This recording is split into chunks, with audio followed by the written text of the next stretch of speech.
Assalamualaikum warahmatullahi wabarakatuh. Perkenalkan, nama saya Isti Khotimah dengan NIM 215231317 dari Prodi Perbankan Syariah 2H dari Fakultas Ekonomi dan Bisnis Islam UIN Raden Mas Said, Surakarta. Nah, pada kali ini kita akan membahas sejarah, yaitu Perjanjian Giyanti. Apa sih Perjanjian Giyanti itu? Nah, Perjanjian Giyanti itu sendiri adalah sebuah kesepakatan VOC dengan pihak Mataram yang diwakili oleh Sultan Pakubuwono III dan juga kelompok Pangeran Mangkubumi. Perjanjian ini ditandatangani pada 13 Februari 1755. Pemberian nama Giyanti sendiri diambil dari lokasi penandatanganan terjadinya perjanjian, yakni di Desa Janti. Dalam pelafalan Belanda disebut sebagai Giyanti dan secara tertulis terbaca Giyanti. Tempat tersebut sekarang dikenal sebagai Dukuh Kerten, Jantiharjo, Karanganyar, Jawa Tengah. Perjanjian Giyanti sendiri dibuat dalam rangka meredam api konflik yang telah terjadi berlarut-larut. Dalam perjanjian Giyanti tersebut, Mataram terbagi menjadi dua wilayah, yaitu mulai dari sebelah timur Kaliopak dikuasai pewaris Mataram, antara lain Sultan Pakubuwono III dengan kedudukan di Surakarta.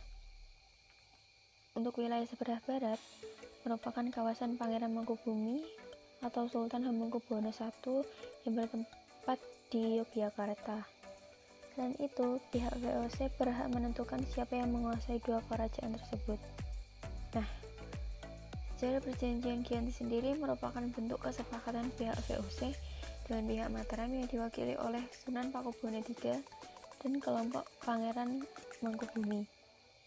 Demi keuntungan pribadi, Pangeran Mangkubumi membuat pilihan untuk menyeberang dari kelompok pemberontak dan bergabung dengan pemegang kekuasaan dalam melawan pemberontakan yang dilakukan oleh Pangeran Sambernyawa. Berawal dari tanggal 10 September 1754, seorang VOC bernama Harting bertolak ke Semarang untuk menemui Pangeran Mangkubumi dan untuk mengadakan suatu perundingan tertutup yang dihadiri hanya beberapa orang, yaitu Pangeran Mangkubumi, Pangeran Notokusumo, dan Tumenggung Ronggo. Untuk VOC sendiri, Harting bersama beberapa pendampingnya, yaitu Breton, Kapten Dongkol, serta Sekretaris Hokan, dan juru bahasa Pendeta Besoni, membahas tentang pembagian Mataram.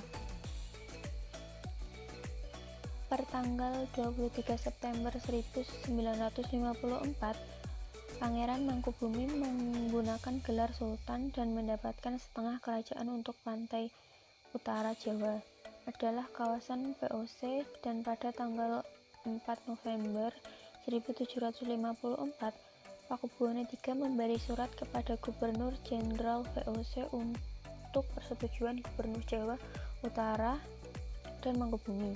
Dari hasil perundingan tersebut, maka tercetuslah Perjanjian Giyanti.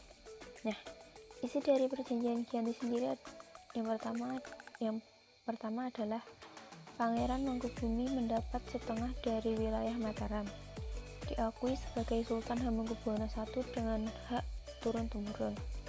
Nah, pasal kedua, diupayakan kerjasama antara VOC dengan rakyat Kesultanan Yogyakarta. Pasal ketiga, para bupati dan bupati dalam bersumpah setia di hadapan VOC. Pasal keempat, Sultan tidak berwenang mengangkat atau memberhentikan bupati dan patih dalam sebelum disetujui VOC.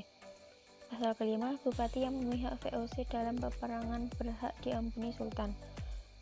Pasal keenam, Sultan tidak berhak menuntut Madura dan daerah-daerah pesisir kepada VOC, namun VOC akan memberikan ganti rugi 10.000 ril per tahunnya. Pasal ke-7, Sultan akan memberi bantuan kepada Kasunan Surakarta sewaktu-waktu jika diperlukan. Pasal ke-8, Sultan harus menjual bahan makanan kepada VOC dengan harga yang telah disepakati. Pasal ke-9, Sultan berjanji menaati segala macam perjanjian yang pernah diadakan antara penguasa Mataram terdahulu dengan VOC. Nah, apa sih dampak dari perjanjian Giyanti tersebut? Nah, berupa kerusuhan terus berlangsung karena kelompok Pangeran Sambernyawa atau Raden Mas Said tidak ikut serta dalam perjanjian tersebut. Namun, saat ini kerusuhan tersebut sudah tidak terjadi lagi. Nah, itu dia tadi mengenai perjanjian Giyanti. Mohon maaf apabila ada kesalahan kata. Cukup sekian dari saya. Wassalamualaikum warahmatullahi wabarakatuh.